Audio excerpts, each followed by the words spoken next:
মাত্র ৪০ দিনে বদলে গেছে মধ্যপ্রাচ্যের সামরিক সমীকরণ। ইরানের ড্রোন ও ক্ষেপণাস্ত্রের আঘাতে কেঁপে উঠেছে যুক্তরাষ্ট্রের শক্ত ঘাঁটি। ৮টি দেশের ভেতরে থাকা ১৬টি মার্কিন সামরিক স্থাপনা ক্ষতিগ্রস্ত বা ধ্বংসের তথ্য সামনে এসেছে। টার্গেট করা হয়েছে রাডার, কমিউনিকেশন সিস্টেম ও যুদ্ধবিমান, সবচেয়ে ব্যয়বহুল সম্পদগুলোই। স্যাটেলাইট চিত্রেও ফুটে উঠছে সেই ধ্বংসের প্রমাণ, যা নতুন প্রশ্ন তুলছে প্রতিরক্ষা সক্ষমতা নিয়ে। এটি কি কেবল সামরিক হামলা, নাকি আঞ্চলিক শক্তির ভারসাম্য বদলে দেওয়ার বার্তা? মেরামতে লাগছে কোটি কোটি ডলার, তবুও অনেক ক্ষতি অপূরণীয় বলে দাবি বিশ্লেষকদের। তাহলে কি মধ্যপ্রাচ্যে শুরু হলো নতুন এক শক্তির খেলা, যেখানে পুরনো আধিপত্য চ্যালেঞ্জের মুখে? যুক্তরাষ্ট্র ও ইসরায়েলের সঙ্গে গত ২৮ ফেব্রুয়ারি থেকে ৭ এপ্রিল পর্যন্ত প্রায় ৪০ দিনের সংঘাতে ইরানের হামলায় মধ্যপ্রাচ্যের অন্তত ৮টি দেশে অবস্থিত ১৬টি মার্কিন সামরিক স্থাপনা ক্ষতিগ্রস্ত বা ধ্বংস হয়েছে বলে জানিয়েছে সিএনএনের একটি অনুসন্ধানী প্রতিবেদন।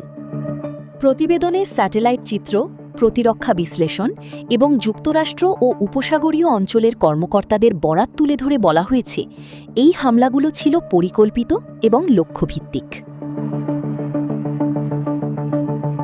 ইরানি ড্রোন ও ক্ষেপণাস্ত্র হামলায় ক্ষতিগ্রস্ত স্থাপনাগুলোর মধ্যে রয়েছে অত্যাধুনিক রাডার সিস্টেম, যোগাযোগ ব্যবস্থা এবং যুদ্ধবিমান।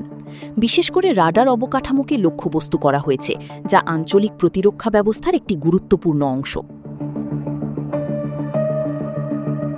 মার্কিন প্রতিরক্ষা মন্ত্রণালয়ের এক কর্মকর্তা জানান, এই রাডারগুলো অঞ্চল জুড়ে সবচেয়ে ব্যয়বহুল ও কৌশলগতভাবে গুরুত্বপূর্ণ সম্পদগুলোর একটি। প্রতিবেদনে আরও বলা হয়েছে, ক্ষতিগ্রস্ত অনেক স্থাপনা এতটাই গুরুতরভাবে ধ্বংস হয়েছে যে সেগুলো পুনরায় মেরামত করে ব্যবহারযোগ্য করা প্রায় অসম্ভব। ফলে শুধু আর্থিক ক্ষতিই নয়, প্রতিরক্ষা সক্ষমতাতেও তাৎপর্যপূর্ণ প্রভাব পড়ার আশঙ্কা তৈরি হয়েছে। মধ্যপ্রাচ্যের বিভিন্ন দেশে অবস্থিত মার্কিন ঘাঁটিগুলোতে ছড়িয়ে থাকা এসব ক্ষয়ক্ষতি যুক্তরাষ্ট্রের সামরিক উপস্থিতিকে নতুন করে ভাবতে বাধ্য করছে বলে মনে করছেন বিশ্লেষকরা। মার্কিন কংগ্রেসের এক সহকারীর বরাতে জানা যায়, এই ক্ষতিগ্রস্ত স্থাপনাগুলোর বেশিরভাগই অঞ্চলের গুরুত্বপূর্ণ সামরিক ঘাঁটি। ফলে এই হামলাকে বিচ্ছিন্ন ঘটনা হিসেবে দেখার সুযোগ নেই, বরং এটি একটি বৃহত্তর কৌশলগত বার্তা বহন করছে, যেখানে নির্দিষ্ট প্রযুক্তি ও অবকাঠামোকে লক্ষ্য করে আঘাত হানা হয়েছে। ক্ষতির আর্থিক দিকটিও কম উদ্বেগজনক নয়। যুক্তরাষ্ট্রের এক প্রতিরক্ষা কর্মকর্তা জানান, বাহরাইনে অবস্থিত মার্কিন নৌবাহিনীর ৫ম নৌবহরের ঘাঁটির ক্ষয়ক্ষতি মেরামতে অন্তত $২০০ মিলিয়ন প্রয়োজন হবে। আর এটি কেবল একটি ঘাঁটির হিসাব।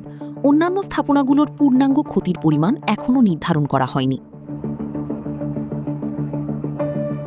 বিশ্লেষকদের মতে, এই হামলা শুধু সামরিক সংঘর্ষের মধ্যেই সীমাবদ্ধ নয়, বরং এটি মধ্যপ্রাচ্যের ভূরাজনৈতিক বাস্তবতায় একটি বড় পরিবর্তনের ইঙ্গিত দিচ্ছে। দীর্ঘদিন ধরে যুক্তরাষ্ট্রের যে প্রযুক্তিগত ও সামরিক আধিপত্য ছিল, তা এখন চ্যালেঞ্জের মুখে পড়ছে কিনা সেই প্রশ্নও সামনে আসছে।